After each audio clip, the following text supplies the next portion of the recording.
Hello everyone, welcome to Dharamshala. आज हम आपके लिए एक न्यू और इनोवेटिव टीचिंग मेथोडोलॉजी लेकर आए हैं to understand the concepts of management. जी हाँ, आपने सही सुना, एक new teaching methodology. We have chosen a character to give you important management lessons. हमने डिफरेंट मैनेजमेंट लेसन्स को अपने इस कैरेक्टर के फेमस डायलॉग्स के साथ कनेक्ट करने की कोशिश की है, और वो कैरेक्टर हमने चूज करा है गब्बर सिंह। जी हाँ, बिल्कुल आपने सही सुना है, ऑनरेबल गब्बर सिंह जी।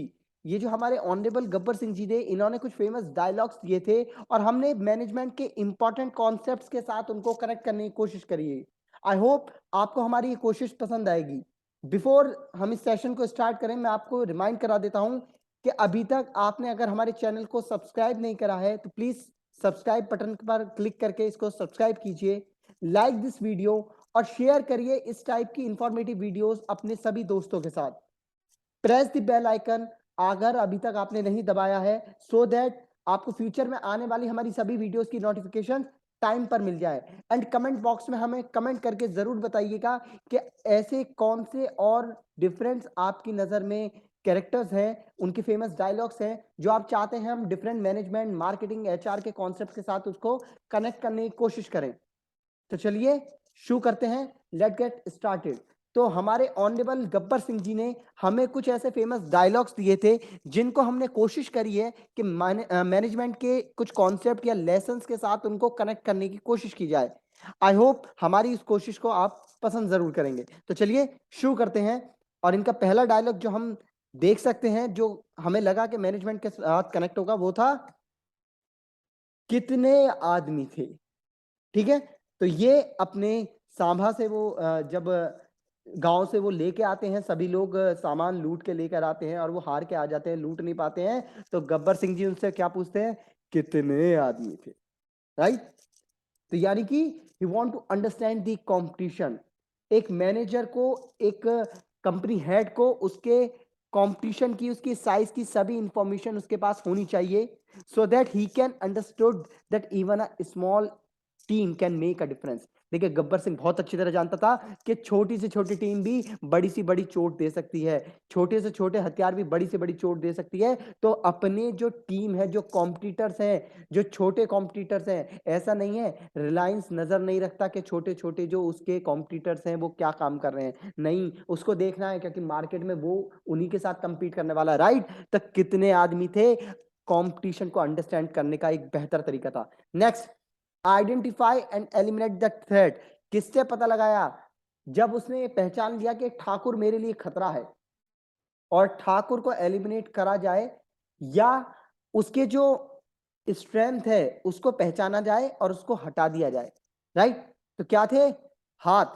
तो ठाकुर से क्या कहता है, ये हाथ मुझको दे दे ठाकुर। राइट, तो आइडेंटिफाई कॉम्पिटिटर्स स्ट्रेंथ, अपने कॉम्पिटिटर की स्ट्रेंथ पे कीन नजर रखें, उसको पहचानें और उसे थ्रेट समझें, और उस थ्रेट को हटाने के लिए या उसको कम करने के लिए आप डिफरेंट मेजर्स लें। तो यही वो कहते थे, identify and eliminate threat. Third one is, क्या समझ कर आए थे, सरदार खुश होगा, शाबाशी देगा, employees achievement and performance improvement. देखिए, रिवॉर्ड एंड रिकॉग्निशन, उसके लोग जानते थे कि अगर हम अच्छा काम करके जाएंगे तो हमारे सरदार, हमारे मैनेजर हमको अप्रिशिएट करेंगे, हमको रिकॉग्नाइज करेंगे, हमको हमारे वो डैन, हमारे अड्डे में एक ऊंचा ओहदा देंगे। जैसे कालिया के पास था ना, ऊंचा बैठा रहता था, नहीं नहीं, आई थिंक सांभा के पास, सॉरी माय मिस्टेक, सांभा के पास था भाई। सांभा को देखो, सुपरवाइजर बना रखा था, सब चीजों पे ऊपर बैठा हुआ नजर रखता था। पूरी मूवी में सिर्फ एक आधी डायलॉग है। ठीक, तो एम्प्लॉय अचीवमेंट और परफॉर्मेंस इंप्रूवमेंट एक वाइटल पार्ट है परफॉर्मेंस मैनेजमेंट का, आपकी परफॉर्मेंस एनहेंस करने का, पहचानने का। तो दैट इज दी कीन थिंग। नेक्स्ट, अरे ओ सांबा, कितना इनाम रखे है रे सरकार हम पे। ब्रांड मैनेजमेंट दोस्तों, ब्रांड मैनेजमेंट, ब्रांड इक्वलाइजेशन से एक बहुत ही इंपॉर्टेंट पार्ट होता है। ठीक है, एक मार्केट में क्रिएट करी जाती है हवा, अपने ही लिए करी जाती है।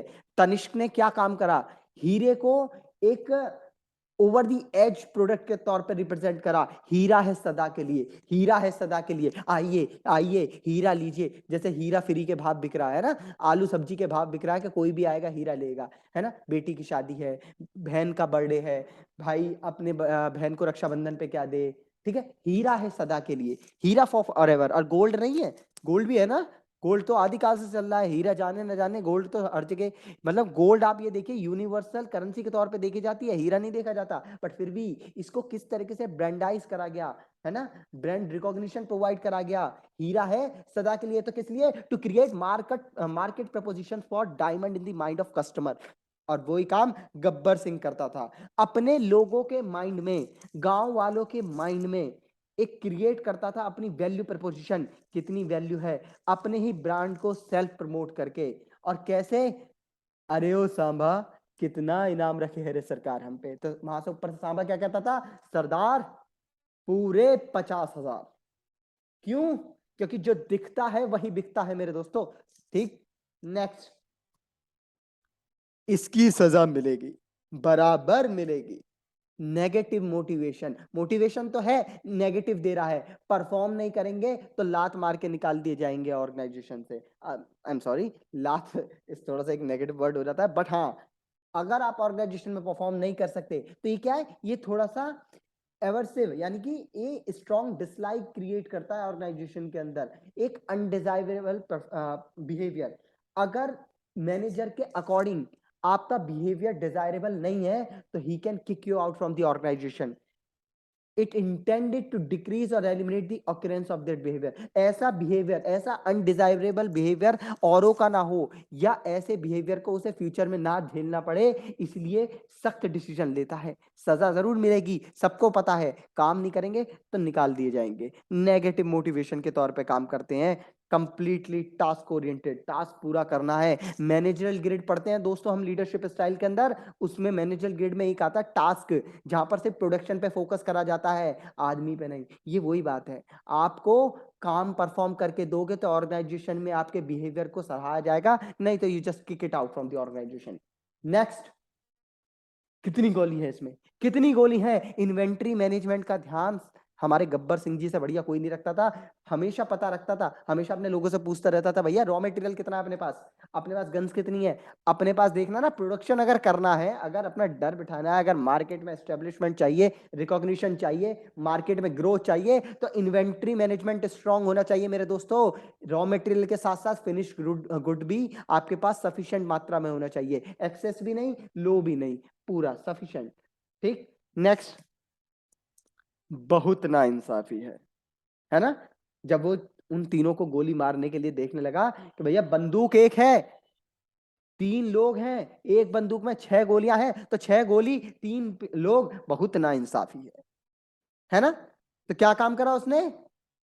उसने पहले 3 फायर करी, अब 3 गोलियां रह गईं, और 3 ही उसके लोग थे, यानी जिन्हें सजा मिलनी है वो भी 3 ही है, गोलियां भी 3 ही हैं। तो बिफोर पनिश हिज सबऑर्डिनेट, उसने सोचा कि भैया 6 गोलियां 3 लोग, अनफेयर है। फेयर प्रैक्टिस किस करिए सभी के साथ, रेमुनरेशन सबके लिए बराबर, ऑर्गेनाइजेशन में कोई डिस्क्रिमिनेशन नहीं होना चाहिए, किसी तरीके का भेदभाव, किसी भी तरीके के अनफेयर प्रैक्टिसेस नहीं होने चाहिए, तभी ऑर्गेनाइजेशन एक स्ट्रॉन्ग बिल्डअप के तौर पर रिकॉग्नाइज करी जाती है मेरे यारों। चलिए, तेरा क्या होगा रे कालिया, है ना। ऑटोक्रेटिक स्टाइल नहीं चला रहा भैया, देखिए एक अड्डा चला रहा है, अड्डे में खुद का मालिक है, लेकिन डेमोक्रेटिक लीडर के तौर पे खुद को रिप्रेजेंट कर रहा है। सामने वाले को मारने से पहले भी पूछ रहा है, हाँ भैया तेरा सजेशन क्या है, मार दूं या नहीं? तो तेरा क्या होगा रे Kalia, seeking opinion from staff before pop out to Kalia. Kalia को मारने से पहले पूछ रहा है ना, मतलब वो दिखाना चाहता है कि ये डिसीजन जो मैं ले रहा हूं ये मेरा इंडिविजुअल डिसीजन नहीं है, इट्स अ डेमोक्रेटिक अड्डा। तो डेमोक्रेटिक अड्डे में हमारे डिसीजन भी क्या हो रहा है, यूनिलैटरल, मिलके लेंगे। तेरे को मारना भी है तो तेरी रजामंदी पहले लूंगा भाई मैं। Very good, next. देखिए हमने इतना कुछ हमारे गब्बर सिंह जी से सीख रहे हैं, तो उनके जो वो कालिया थे जिनको मारने वाले हैं, उनसे भी हम कुछ सीख लेते हैं। तो हमारे कालिया जी कहते हैं, सरदार मैंने आपका नमक खाया है, लास्ट टाइम है भाई, है ना। तो अपनी लॉयल्टी गिनवा रहा है, अपनी लॉयल्टी दिखा रहा है कि देखो जिंदगी भर आपके लिए वफादार रहा हूं, यहाँ तो बख्श दो। तो यहाँ पर आपको अपनी ऑर्गेनाइजेशन के प्रति लॉयल रहना है, अपनी ऑर्गेनाइजेशन के गोल के प्रति लॉयल रहना है, अपने मैनेजर के प्रति लॉयल रहना है। ऑर्गेनाइजेशन में ग्रो करेंगे आप इंडिविजुअल भी, ठीक। अब गोली खा। देखिए कभी कभी ऑर्गेनाइजेशन में मैनेजर को स्ट्रॉन्ग और बहुत ही दुखद, बहुत ही हार्ड डिसीजंस लेने पड़ते हैं। क्यों? क्योंकि हो सकता है इंडिविजुअल किसी के लिए नुकसानदेह हो, बट ऑर्गेनाइजेशन के इंटरेस्ट के लिए वो फायदेमंद लास्ट में जरूर साबित होते हैं। अगर देखें भाई, अगर आपने जनरल इलेक्ट्रिकल्स कंपनी का नाम सुना हो, तो एक साथ बहुत सारे लोग उन्होंने निकाल दिए थे, हजारों लोग एक साथ उन्होंने ऑर्गेनाइजेशन से निकाल दिए थे। ये अब तक का शायद रिकॉर्ड है, अगर आप नेट पे सर्च करेंगे तो इतने बड़ी तादाद में एक साथ किसी कंपनी ने अपने इतने लोगों को नौकरी से नहीं निकाला था। लेकिन पूरे मैनेजमेंट सिस्टम को रिन्यू करना था, रिवाइव करना था, रिजुविनेट करना था, इसीलिए ऑर्गेनाइजेशन का इंटरेस्ट को इंडिविजुअल और सबऑर्डिनेट के इंटरेस्ट से आगे रखा गया। राइट, नेक्स्ट, परफॉर्म और पेरिश। अच्छा, ये गोली मारने से वो क्या अपने मैनेजर को, सॉरी, जो गब्बर सिंह जी हैं, वो अपने लोगों को, अपने एम्प्लॉयज को क्या दिखाना चाहते थे, क्या उनके माइंड में एक सीख देना चाहते थे? परफॉर्म और पेरिश। काम करोगे तो भैया ऑर्गेनाइजेशन में रहोगे, सरवाइव करोगे, ग्रो करोगे, प्रॉफिट गेन करोगे, यहाँ पर रिकॉग्निशन मिलेगा, रिवॉर्ड मिलेगा। काम नहीं करोगे तो पेरिश, खत्म, बाहर, आउट, नमस्ते, टाटा। है ना? एक इल्यूजन क्रिएट कर दिया। क्या कर दिया? इल्यूजन क्रिएट करता था मारने से पहले कि भैया मारूंगा नहीं, बट नहीं, ऑर्गेनाइजेशन में वही रहेगा जो परफॉर्म करेगा, रिजल्ट होगा, रिजल्ट ओरिएंटेड पर्सन होगा। जो डर गया समझो मर गया।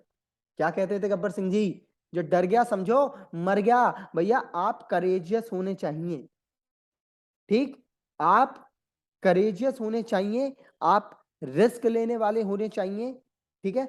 आप जब तक ऑर्गेनाइजेशन में as a risk taker, as a initiator, as a motivator, as a creator, as a innovator नहीं आएंगे।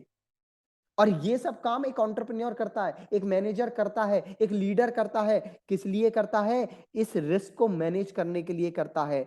और एंटरप्राइज मैनेजमेंट होता ही क्या है? करेज से चलता है, सो दैट एक स्ट्रॉन्ग फाउंडेशन को ले कर सके अपनी ग्रोथ को, ऑर्गेनाइजेशन की ग्रोथ को अचीव करने के लिए स्ट्रॉन्ग फाउंडेशन ले कर सके। यही काम एंटरप्राइज के तौर पे वो बताना चाह रहा है कि अगर आप रिस्क नहीं ले सकते तो आप ऑर्गेनाइजेशन में सरवाइव नहीं कर सकते।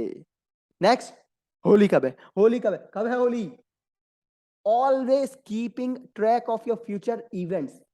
हमेशा keep an eye on the future events, national holidays, workers requirement.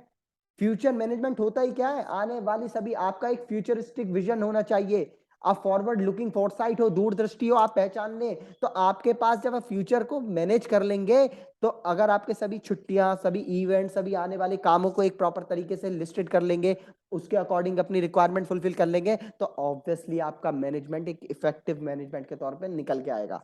Very good. Next, market research. क्या कह रहा है? It helps to keep an eye on competition. देखिए हमेशा पूछता रहता था ना, ये गांव वाले अपनी लड़कियों को कौन सी चक्की का आटा खिलाते हैं रे? क्या जानना चाह रहा है? जानना चाहता है कि मेरे कॉम्पिटिटर्स क्या चीज प्रोवाइड कर रहे हैं मार्केट के अंदर, कंपटीशन कैसा है। कॉम्पिटिटर्स के प्रोडक्ट पे हमेशा एक कीप आई रखना, एक कीन आई रखना। राइट, यही काम कर रहा है ना? इससे पहचान कर रहा है कि मेरे मार्केट की रिसर्च करने के बाद उसको पता लग रहा है कि मेरे मार्केट में वैल्यू प्रपोजिशन मेरी क्या है, मेरे कॉम्पिटिटर्स की क्या है, कॉम्पिटिटर का प्रोडक्ट कैसा है, क्या चीज प्रोवाइड कर रहा है, मैं कहां इंप्रूव कर सकता हूं। यानी स्वॉट एनालिसिस कर रहा है दोस्तों, अपना स्वॉट एनालिसिस, स्ट्रेंथ पहचानना है, अपॉर्चुनिटीज को देख रहा है, उसको ग्रैब करने की कोशिश करेगा, थ्रेट्स को एलिमिनेट करने की कोशिश करेगा। राइट, और वीकनेसेस से ओवरकम करेगा। ये काम करने के सारे काम हमारे गब्बर सिंह जी आप बहुत अच्छी तरह कर रहे हैं। Thank you. आई होप आपको हमारी ये कोशिश, हमारी ये मेहनत अच्छी लगी होगी, पसंद आई होगी। आपको अगर लगता है कि आप हमें कोई और डिफरेंट टॉपिक सजेस्ट कर सकते हैं, या कैरेक्टर या डायलॉग्स, जिनके बेसिस पे हम ऐसे ही इनोवेटिव तरीके से आपको कॉन्सेप्ट्स कनेक्ट करके समझाएं, तो please do tell us in comment box. Subscribe our channel, press the bell icon, so that future में आने वाली सभी नोटिफिकेशंस आपको टाइम पर मिले। And like the video, share करिए और ज़्यादा से ज़्यादा इस तरीके के हमारे काम को करने के लिए हमें एप्रिशिएट करिए, मोटिवेट करिए। Thank you everyone and have a nice day.